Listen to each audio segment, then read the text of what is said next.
മഹാനായ അബൂ ഹുറൈറ റളിയല്ലാഹു അൻഹു പറയാൻ കേട്ടോളി, അടുത്ത ഹദീസ് പറയാൻ ശ്രദ്ധിച്ച് കേട്ടോളി. അബൂ ഹുറൈറ തങ്ങൾ പറയാൻ, ഞങ്ങൾ നബി സല്ലല്ലാഹു അലൈഹി വസല്ലം തങ്ങളുടെ മുന്നിൽ ഇരിക്കുമ്പോൾ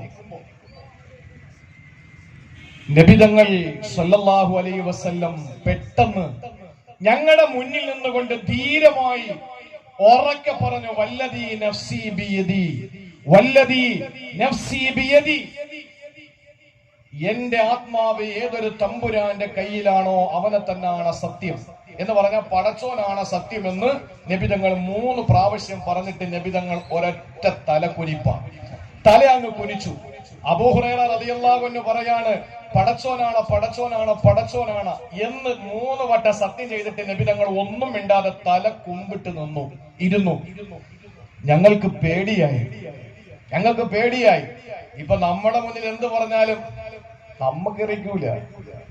എന്ത് കൊറോണ, എന്ത് ഓക്കി, എന്ത് പ്രളയം, ഇതിലും വലുത് വന്നാൽ നമ്മൾ പിടിച്ച് നിൽക്കൂലേ?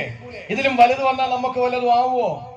എന്റെ പ്രിയപ്പെട്ട സഹോദരങ്ങളെ, അള്ളാഹുവിന്റെ റസൂൽ സല്ലല്ലാഹു അലൈഹി വസല്ലമ തങ്ങൾ പറഞ്ഞപ്പോ സഹാബാക്കൾ അവരും കുനിഞ്ഞിരുന്ന് കരയാൻ തുടങ്ങി.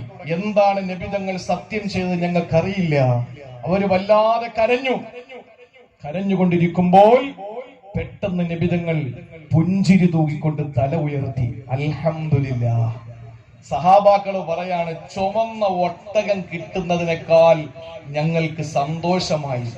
ചുമന്ന ഒട്ടകത്തിന് വില കൂടുതലാണ്. ഇന്നത്തെ ഓഡിയും ബെൻസും റേഞ്ച് റോവറും കൂടിയ വണ്ടികൾ വാങ്ങുന്ന അത്രയും വലിയ പണമുള്ള ആളുകൾക്ക് അന്ന് ചുമന്ന ഒട്ടകം വാങ്ങാൻ പറ്റൂ. ഞങ്ങൾ ചുവന്ന ഒട്ടകം കിട്ടുന്നതിനേക്കാൾ ഞങ്ങൾക്ക് കരണീയമായി അഭികാമ്യമായി ഞങ്ങൾക്ക് തോന്നി. ഞങ്ങൾ പുഞ്ചിരിച്ചു. ഞങ്ങളുടെ ഹബീബ് പുഞ്ചിരിച്ചപ്പോ ഞങ്ങൾക്ക് സമാധാനമായി. എന്തായാലും പേടിക്കാനൊന്നുമില്ലല്ലോ.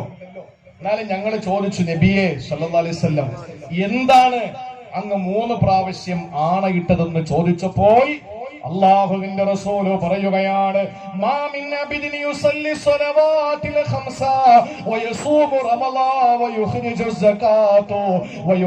സകാത വയജ്തനിബുൽ കബായിറ ഇല്ലാ ഫുതിഹത് ലഹു അബ്വാബുൽ ജന്നah ثم قيل له ادخل بسلام. നസായി റിപ്പോർട്ട് ചെയ്യുന്ന ഹദീസിലേക്കാണ് ആരംഭപ്പൂവായ നബി തങ്ങളെ സഹാബത്തിനോട് പറയുകയാ, എന്തുകൊണ്ടാണ് ഞാൻ ജിബ്രീൽ വരാൻ നേരമായപ്പോ ജിബ്രീൽ ഇറങ്ങി വരുന്നു എന്നെനിക്ക് ബോധ്യം വന്നപ്പോ ഞാൻ പെട്ടെന്ന് തലകുമ്പിട്ടപ്പോ ഞാൻ നിങ്ങൾ തലകുമ്പിട്ടോ, നിങ്ങൾ തലകുനിച്ചിരുന്ന് കരയാൻ തുടങ്ങി. പക്ഷേ ഇറങ്ങി വന്ന ജിബ്രീൽ എനിക്ക് സമ്മാനിച്ചത് വല്ലാത്ത സന്തോഷം തോന്നുന്ന സൂക്തമാണ്, വല്ലാതെ സന്തോഷം തോന്നുന്ന ഹദീസാണ്. അല്ലാഹു തആല ഹബീബായ നബി തങ്ങളോട് പറഞ്ഞതെന്താണ്? ആരൊരാള്, ഏതൊരു അടിമ യുസല്ലി സ്വലവാതിൽ ഖംസ 5 നേരത്തെ നമസ്കാരം കൃത്യമായി നിർവഹിക്കുന്നുണ്ടോ, വയസൂമു റമളാൻ ആരാണോ റമളാനിൽ നോമ്പ് പിടിക്കുന്നത്, വയുഖ്രിജു സകാത ആര് സകാത്ത് കൊടുക്കുന്നുണ്ടോ, വയജ്തനിബുൽ കബായിറ വൻപാപങ്ങൾ ആരുപേക്ഷിക്കുന്നുണ്ടോ. അല്ലാഹുവിന്റെ റസൂൽ പറഞ്ഞത് മറന്നു പോകല്ലേ. അല്ലാഹുവിന്റെ ഹബീബ് പറയുകയാണ്, 5 നേരത്തെ നമസ്കാരം കൃത്യമായി നിർവഹിക്കുന്നവൻ, നോമ്പ് പിടിക്കുന്നവന്, സകാത്ത് കൊടുക്കുന്നവൻ പോരാ, അവന് ജീവിതത്തിൽ വലിയ പാപങ്ങൾ ചെയ്യാതെ സൂക്ഷിക്കുകയാ. അങ്ങനെയുള്ളവന് മരണപ്പെട്ടു പോയാ ഇല്ലാ ഫുതിഹത് ലഹു അബ്വാബുൽ ജന്നah, സ്വർഗത്തിന്റെ കവാടങ്ങൾ അവന്റെ നേരെ തുറക്കുകയാ. സ്വർഗ കവാടങ്ങൾ തുറക്കപ്പെടുക മാത്രമല്ല, അവനോട് പറയുന്നു, ഉദ്ഖുൽ ബിസലാം, നിർഭയത്വത്തോടെ പ്രവേശിച്ചോ, നിർഭയത്വത്തോടെ സ്വർഗത്തിൽ കടന്നോ എന്ന് അവനോട് പറയുമെന്ന് ആദരവായ പ്രവാചകൻ നബി മുഹമ്മദ് മുസ്തഫ. എന്റെ പ്രിയപ്പെട്ട സഹോദരങ്ങളെ, വലിയ പാപങ്ങൾ ഉപേക്ഷിക്കാൻ കഴിയോ? വലിയ പാപങ്ങൾ ഉപേക്ഷിക്കാൻ എനിക്കും നിങ്ങൾക്ക് സാധ്യമാകുമോ? എന്നാൽ തീർച്ച അല്ലാഹു നമ്മുടെ ചെറിയ പാപങ്ങൾ പുറത്തു തരുന്നതാണ്, സംശയമില്ല. പക്ഷേ ഇവിടെ സംശയം തോന്നാ, ഏതാണ് ഉസ്താദേ വലിയ പാപങ്ങള്? 7 വൻപാപങ്ങളെ പറ്റി അല്ലാഹുവിന്റെ റസൂൽ പഠിപ്പിച്ചിട്ടുണ്ടല്ലോ. അല്ലാഹുവിന്റെ ഹബീബ് പറഞ്ഞല്ലോ, ശിർക്ക് മുതൽ എണ്ണിയിട്ട് യുദ്ധത്തിൽ നിന്ന് പിന്തിരിഞ്ഞു പോകുന്നത് വരെ 7 എണ്ണം അല്ലാഹുവിന്റെ റസൂൽ എണ്ണി പറഞ്ഞപ്പോ 7 വൻപാപങ്ങളിൽ ഏത് വൻപാപം ചെയ്താലും അല്ലാഹു നമുക്ക് പുറത്തു തരില്ല. പക്ഷെ ഏത് പാപം അല്ലാത്തത് ചെയ്താൽ ചെയ്താൽ പുറത്തു തരുമെന്നാണോ? എന്റെ സഹോദരങ്ങളെ, അല്ല പറഞ്ഞത് വൻപാപങ്ങൾ ചെയ്യാതിരുന്നാലെന്നാണ്. അല്ലാഹുവിന്റെ റസൂൽ 7 വൻപാപങ്ങളെന്ന് ഒരവസരത്തിലാണ് പറഞ്ഞത്. പക്ഷേ വൻപാപങ്ങൾ 7 മാത്രമാണെന്ന് കരുതിപ്പോയോ? അവിടെയാണ് എനിക്കും നിങ്ങൾക്ക് പിഴവ് പറ്റിയത്. നമ്മൾ ധരിച്ചു വെച്ചിരിക്കുന്നത് വൻപാപങ്ങൾ 7ആണ്. ലോകത്ത് ആകെ 7 എണ്ണമേ ഉള്ളൂ. 8ാമതൊരു പാപം വൻപാപമില്ലെന്ന് കരുതിപ്പോയോ? എന്നാലും മുസ്ലിം ചെറുപ്പക്കാരാ, എന്റെയും നിങ്ങളുടെയും ജീവിതത്തിൽ നമ്മൾ അറിയാതെ ചെയ്തു പോകുന്ന ഒരു തെറ്റുണ്ട്.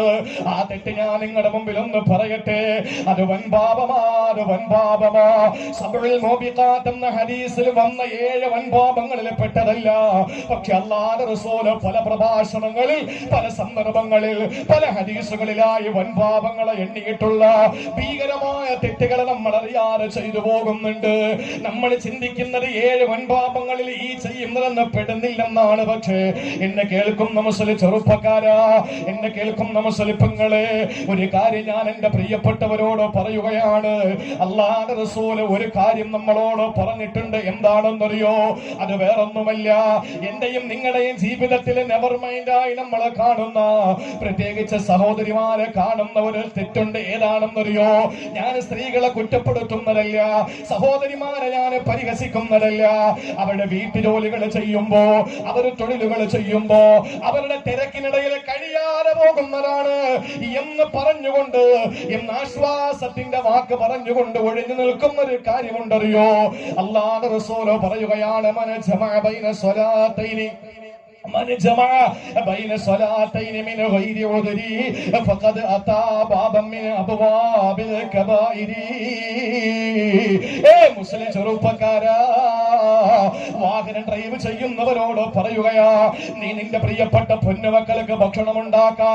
അധ്വാനത്തിന് വേണ്ടി നീ തിരഞ്ഞെടുത്തിട്ടുള്ള ഓട്ടോറിക്ഷയാണോ എന്റെ പൊന്നുമോനെ ചെറുപ്പക്കാരാ? അല്ലാഹു നിനക്ക് ആരോഗ്യം തന്നിട്ടുണ്ട്. നീ ലോഹറിന്റെ സമയത്ത് നിസ്കരിക്കാൻ നിനക്ക് കഴിയുന്നില്ല. നീ ഓട്ടത്തിലാണ്. ഏതെങ്കിലും പള്ളിയിലെ നിസ്കാരത്തിന് വേണ്ടി കയറിയാൽ ഇന്ന് പള്ളികളൊക്കെ പൂട്ടിയിട്ടിരിക്കുകയാണല്ലോ. സെക്രട്ടേറിയറ്റ് തുറക്കുന്നതിന് കുഴപ്പമില്ല, നിയമസഭ തുറക്കുന്നതിന് കുഴപ്പമില്ല, മാളുകൾ തുറക്കുന്നതിന് കുഴപ്പമില്ല, തിയേറ്ററുകൾ തുറക്കുന്നതിന് കുഴപ്പമില്ല, എന്ത് തുറക്കുന്നതിന് പ്രശ്നമല്ല. പള്ളികൾ തുറക്കുന്നതിന് നിയന്ത്രണങ്ങൾ വരുന്നു. പോട്ടെ സഹോദരങ്ങളെ, എന്റെ വിഷയമതല്ല. ഏതെങ്കിലും ഒരു സഹോദരന് നിസ്കരിക്കാൻ പറ്റുന്നില്ല, അവനെന്താണ് ചെയ്യുന്നത്? 2 വഖത്ത് നമസ്കാരത്തെ എന്താ ഒരുമിച്ച് കൂട്ടുകയാ. 2 നമസ്കാരത്തിന്റെ ഇടയിൽ ഒരുത്തൻ ഒരുമിച്ച് കൂട്ടിയ മിൻ ഗൈരി ഉദ്രി, കാരണങ്ങളൊന്നുമില്ല, ഒരു കാരണമില്ലാതെ അകാരണമായി നമസ്കാരത്തെ കളാക്കുന്ന ചെറുപ്പക്കാരാ, വീട്ടുജോലിയുടെ പേരൊട്ടിച്ചുകൊണ്ട് ലേബറിൽ വീട്ടുജോലിയുടെ പേരില് എന്റെ പ്രിയപ്പെട്ട പെങ്ങളെ 2 നമസ്കാരങ്ങളെ ഒരുമിച്ച് കൂട്ടിയ, സുബഹി നിസ്കാരമില്ല, ലോഹറിനോടൊപ്പം കലാ വീട്ടുകയാ. ലോഹർ സമയത്ത് നിസ്കരിക്കാൻ പറ്റില്ല, അടുക്കളയിൽ പണിയുണ്ട്.